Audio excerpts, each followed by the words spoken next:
Hi guys, welcome back to my channel. So today I want to share with you guys what I wish I knew before doing a working holiday. To be honest, before my departure, I thought I already had a pretty good idea of how a working holiday would look like. But still, after I actually got here, after I actually started my working holiday, there are still quite many surprises and unexpected things happen that sometimes I really wish that I had knew this in advance before my departure. That's why I'm doing this video. And if you are ever thinking about doing a working holiday, or maybe just curious about it, or maybe in general you're thinking about moving abroad or working abroad, then this video is for you. So let's get right in. I want to first talk about housing. Yes, housing. Oh, such a difficult one to do. I think in general, as a foreigner, it's usually gonna be more difficult than local people to find a good place to live. Maybe because of language barriers, or because of your unfamiliarity toward the local market, toward how local people do things, or maybe your visa type, or maybe because you don't have a guarantor, and etc. etc. So it's just gonna be more complicated. Not to say, I mean, some countries, some owners, they are quite unwilling to rent their properties to foreigner because they have their own doubts. So yeah, housing is a very difficult and time-consuming and a stressful thing to do to find a good place to live. To be honest, like the main reason why I decided to settle down in Paris, not in other cities in France, is mainly because I have friends here in Paris and I know they can help me with the housing. Because I already once experienced this apartment hunting thing back in Netherlands when I was studying there, and I hated that process so much. It was so stressful, it was so time consuming, it was so much of a hassle that I really don't want to experience that again. So while I also want to experience living in other parts of France, I really just don't want to do this apartment hunting anymore. Not to say that I have quite many criteria when it comes to housing. I want to have my own space. I want it to be affordable. I want it to be in a safe area. I want it to be at least comfortable, you know, not too dirty. Like I want it to be clean. Sometimes with a tight budget and also the criteria that I have, I really just don't have that many options. And I also don't really want to spend a lot of time looking for a housing, you know, because I'm not gonna stay here for a long time anyway. So why spending so much time looking for a housing and only live there for like maybe 3-4 months, and I'm gonna leave anyway. So I would really suggest that if you also don't really like to look for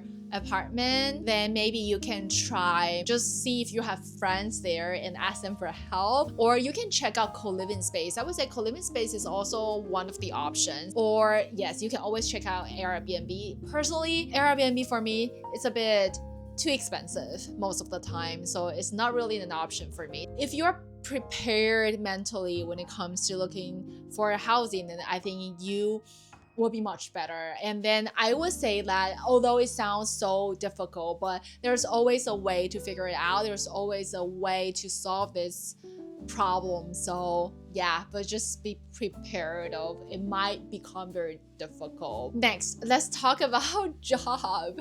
Holding a working holiday visa is already kind of not, you are not really in an equal space as other people, other like people who has the right to work in France. I feel like working holiday visa is kind of one rank lower somehow for me, because we don't even have a social security number. And actually I tried to find some freelance work as well, but I realized with my working holiday visa, I just couldn't do freelance work here. I couldn't legally do freelance work here, so I gave it up. I mean, there's still a way, but I have to go through a lot of administrative process, and I just don't want to do that in France. Like, no, thank you. Finding a job here is definitely much more difficult than I had expected. I originally thought that, you know, in Paris, there are so many restaurants, there are so many shops, there are so many coffee shops, and etc. etc. How hard it can be, you know? They need a lot of people to work because there are so many people visiting. But I underestimated at the same time, there are also a lot of people looking for a part-time job in Paris. It's very competitive. I remember one of the barista positions position that I applied to, the manager told me that 50 people, literally like 50 people apply for this one position. But maybe because barista is a more popular position, a popular job, so maybe that's why. Maybe it's better in other types of work. I think when it comes to job abroad, it really boils down to what kind of job are you willing to do.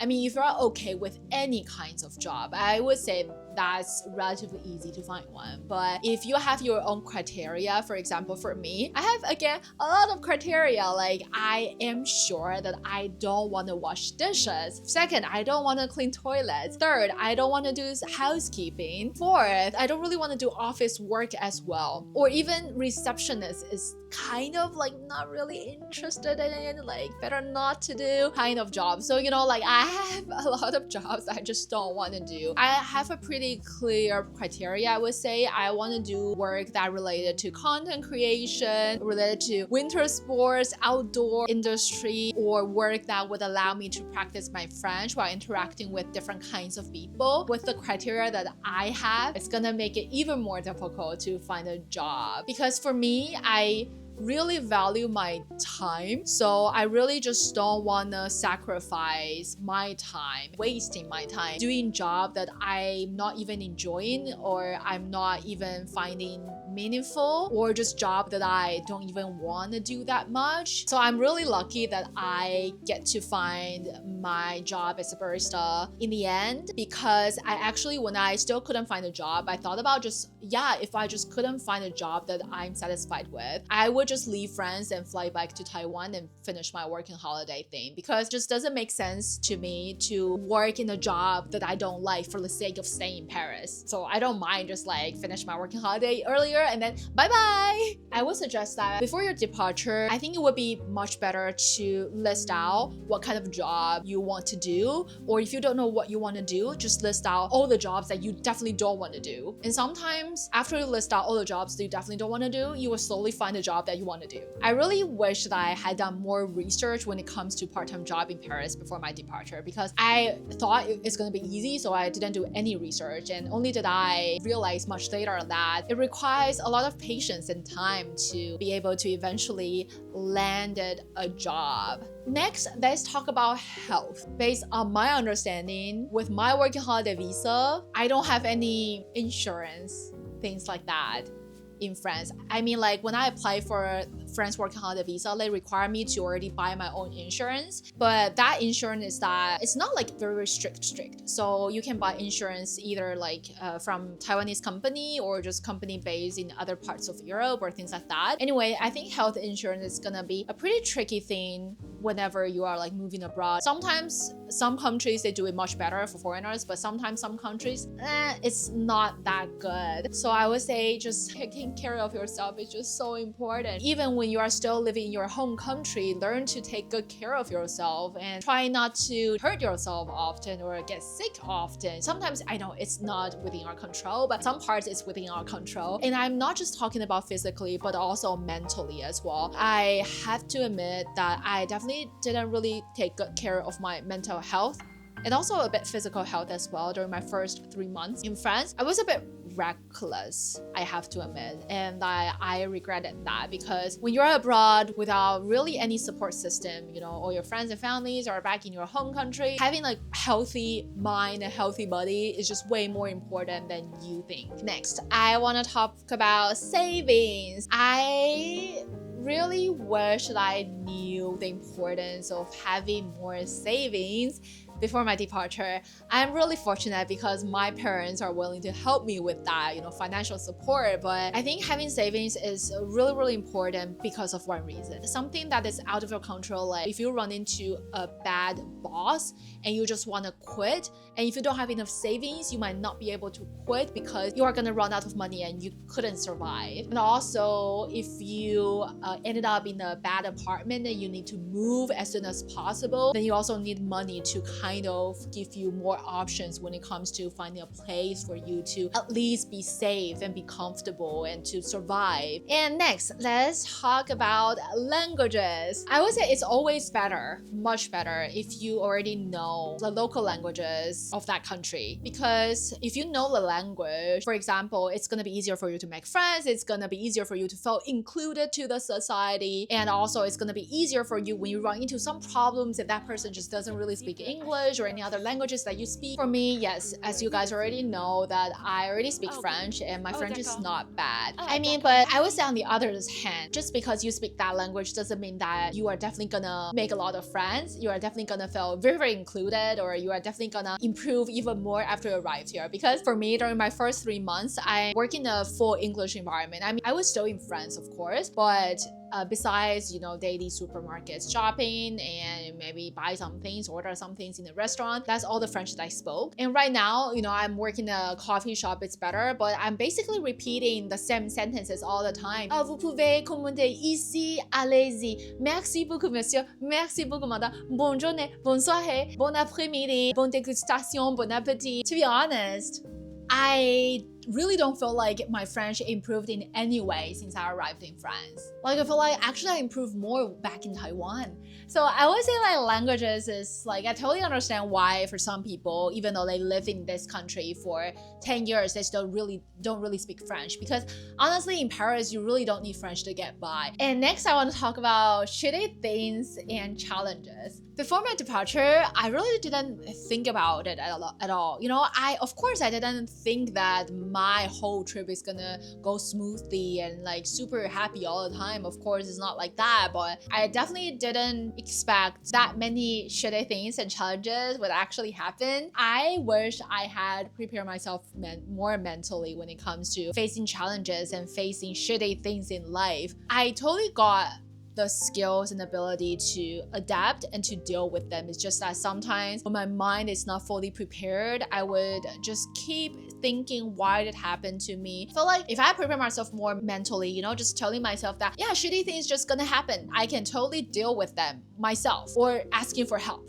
Yeah, I also need to learn to ask for help more. The next thing that I want to talk about is it's important, I think, to think about what's your goals for your working holiday. Are you here for traveling, for experiencing life, or for looking for opportunities, or for trying out different jobs, or for maybe finding yourself, finding your purpose in life? I think it would be better to think about it before your departure so that you will feel less lost when you are actually doing a working holiday. Because a lot of times, when you're doing a working holiday, things are changing all the time, and it's very easy to feel a bit lost and just feel like your future is full of uncertainty. But if you have a pretty clear goal in front of you, like why you are here, not only is gonna help you to stay more motivated when you are encountering challenges, it's also gonna help you to stay focused and to spend your energy on things that are worth spending. So for me, I think I had done this goal setting pretty well. During my first 3 months, I'm just gonna ski as much as possible. That's really my goal. And also another goal is to do the collaboration with ski resorts in Switzerland. That's really my 2 goals when it comes to my first 3 months. My goal is really, really clear during my first 3 months. But after that, after I came back to Paris, after I settled myself down in Paris, I all of a sudden lost my goals. I don't even know why I'm here.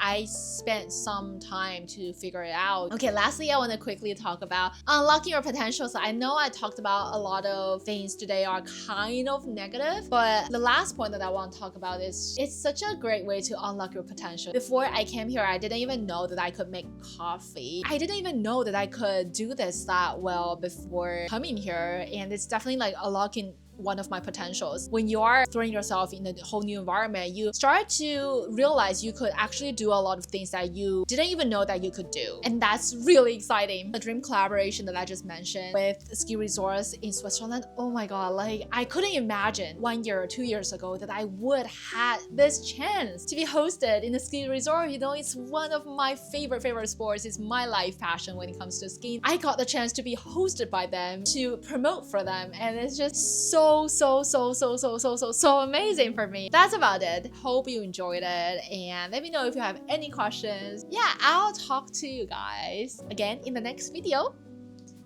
Bye bye. Bye bye.